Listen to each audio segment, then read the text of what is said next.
Hi everybody, thanks for joining back in to a little bit more of Out of the Dust. We're going to pick up on page 168. This one's called The Visit. Mad Dog came by to see how we made out after the duster. He didn't come to court me. I didn't think he had. We visited more than an hour. The sky cleared enough to see Black Mesa. I showed him my father's pond. Mad Dog said he was going to Armadillo to sing on the radio, and if he sang good enough, they might give him a job there. You'd leave the farm? I asked. He nodded. You'd leave school? He shrugged. Mad Dog scooped a handful of dust like a boy in a sandpit. He said, I love this land, no matter what. I looked at his hands. They were scarless.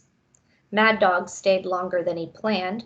He ran down the road back to his father's farm and he realized the time. Dust rose each place his foot fell, leaving a trace of him long after he'd gone. It was April of 1935, so is this. This one's called Freak Show.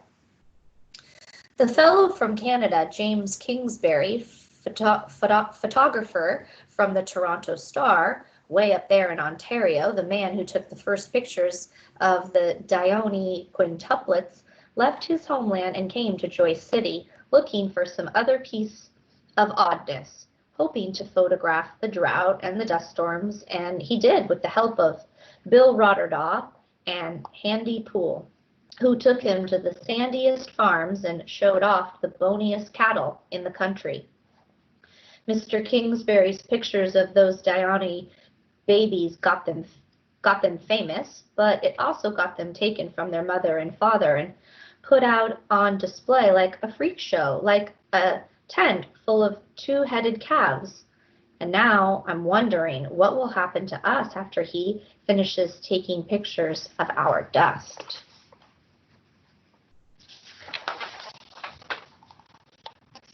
This one's called Help from Uncle Sam.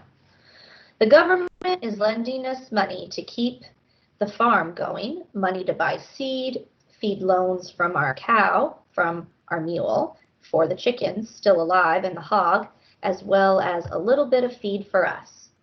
My father was worried about paying back because of what Ma had said, but Mrs. Love, the lady from FERA, assured him he didn't need to pay a single cent until the crops came in. And if the crops never came, then he wouldn't pay a thing. So my father said, okay, anything to keep going.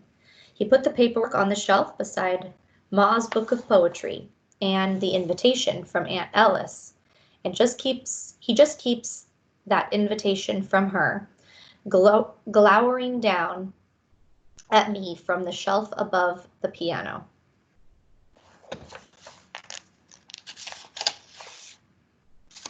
Let down. I was invited to graduation to play the piano. I couldn't play. It had been too long. My hands wouldn't work. I just sat at the piano bench staring down at the keys. Everyone waited. When the silence went on so long, folks started to whisper.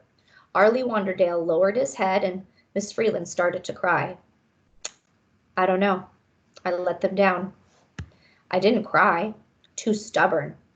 I got up and walked off the stage. I thought maybe if my father ever went to Doc Rice to do something about the spots on his skin, Doc could check my hands too, tell me what to do about them. But my father isn't going to Doc Rice, and now I think we're both turning to dust. That was May of 1935. This one's called Hope. It started out as snow, big flakes, floating softly, catching on my sweater, lacy on the edges of my sleeves. Snow covered the dust, softened the fences, soothed the parched lips of the land. But then it changed, halfway between snow and rain, sleet glazing the earth, until at last it slipped into rain, light as mist. It was the kindest kind of rain that fell, soft and then a little heavier, helping along what had already fallen into the hard pan earth until it rained, steady as a good friend who walks beside you, not getting in your way, staying with you through a hard time. And because the rain came so patient and slow at first, and built up strength as the earth remembered how to yield, instead of washing off, the water slid into the dying ground and softened its stubborn pride and eased it back toward life. And then, just when we thought it would end, after 3 such gentle days, the rain came slamming down, tons of it, soaking into the ready earth and to the primed and greedy earth and soaking deep. It kept coming, thunder booming, lightning kicking, dancing from the heavens down to the prairie, and my father dancing with it, dancing outside in the drenching night, with the gutters racing, with the earth puddled and pleased, with my father's near-finished pond filling. When the rain stopped, my father splashed out to the barn and spent 2 days and 2 nights cleaning dust out of his tractor until he got it running again.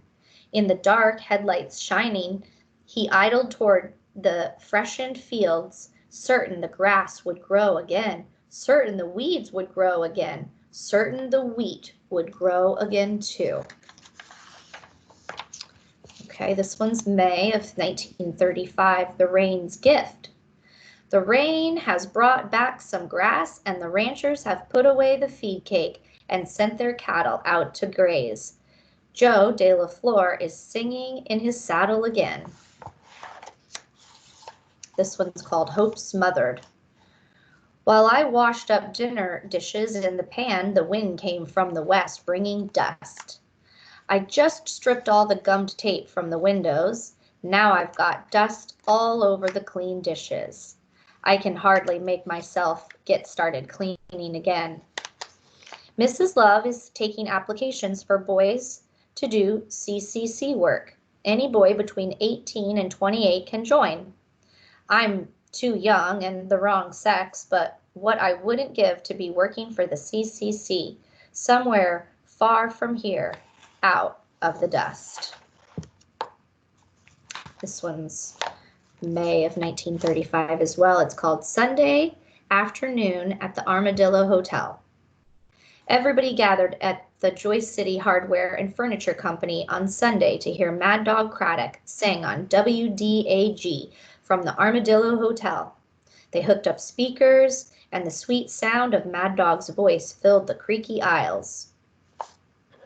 Arlie Wanderdale was in Armadillo with Mad Dog singing and playing the piano, and the Black Mesa boys were there too. I ached for not being there with them, but there was nothing more most folks in Joyce City wanted to do than spend a half hour leaning on counters, sitting on stairs, resting in chairs, staring at the hardware and the tableware, listening to hometown boys making big-time music on the radio. They kept time in the aisles, hooting after each number, and when Mad Dog finished his last song, they sent the dust swirling, cheering and whooping, patting each other on the back as if they'd been featured on WDAG themselves. I tried cheering for Mad Dog with everyone else, but my throat felt like a trap had snapped down on it. That Mad Dog, he didn't have a thing to worry about. He sang good, all right. He'll go far as he wants. This one's called Baby, and it's still May of 1935. Funny thing about babies, Ma died having one. The Lindberghs said goodnight to one and lost it, and somebody last Saturday decided to give one away. Reverend Bingham says that Harley Madden was sweeping the dust out of church, shining things up for Sunday service when he swept himself up to a package on the north front steps. He knelt, studying the parcel, and called to Reverend Bingham, who came right by and opened the package up. It held a living baby. Reverend Bingham took it to Doc Rice. Doc checked it, said it was fine, only small. Less than a 5-pound sack of sugar, and a little cold from spending time on the north front steps, but Mrs. Bingham and the Reverend warmed that baby with blankets and sugar water and tender talk, and the whole of Joyce City came forward with gifts. I asked my father if we could adopt it, but he said we stood about as much chance of getting that baby as the wheat stood of growing, since we couldn't give that baby anything, not even a ma. Then he looked at me, sorry as dust, and to make up for it, he pulled out a box with the rest of the clothes Ma had made for our new baby and told me to drop them by the church if I wanted. I found the dimes Ma'd been saving, my earnings from the piano, inside an envelope in the box of baby Franklin's nighties. She had kept those dimes to send me to Panhandle A&M to study music. No point now. I sat at her piano a long time after I got back from the church, imagining a song for my little brother, buried in Ma's arms on a knoll overlooking the banks of the Beaver, imagining a song for the Lindbergh baby, stiff in the woods, imagining a song for this new baby who would not be my father's son. Okay, this next one's called Old Bones. Once, dinosaurs roamed the Cimarron County, bones showing in the green shale, ribs the size of plow blades, hip bones like crank phones, and legs running like fence rails down to a giant foot. A chill shoots up my spine, imagining a dinosaur slogging out of an Oklahoma sea with turtles swimming around its legs. I can see it sunning itself on the swampy banks. Beyond it, a forest of ferns. It's almost easy to imagine gazing out from our house at the dust-crushed fields. Easy to imagine filling in all the emptiness with green. Easy to imagine such a beast brushing an itchy rump against our barn.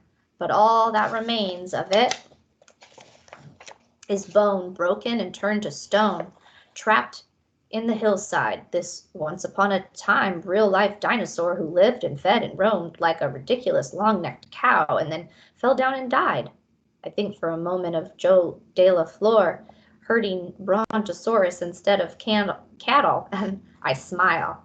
I tell my father, let's go to the site and watch the men chip away with ice picks. Let's see how they plaster the bones, please, before they ship the whole thing to Norman. I am thinking that a dinosaur is getting out of Joy City 100 million years too late to appreciate the trip, and that I ought to get out before my own bones turn to stone. But I keep my thoughts to myself. My father thinks a while, rubbing that spot on his neck. He looks out the window, out across the field, toward the knoll where Ma and the baby lie. It's best to let the dead rest, he says, and we stay home. That is June of 1935.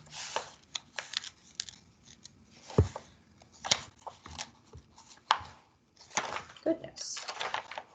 Okay, we will stop there and we will pick up at summer of 1935 next time.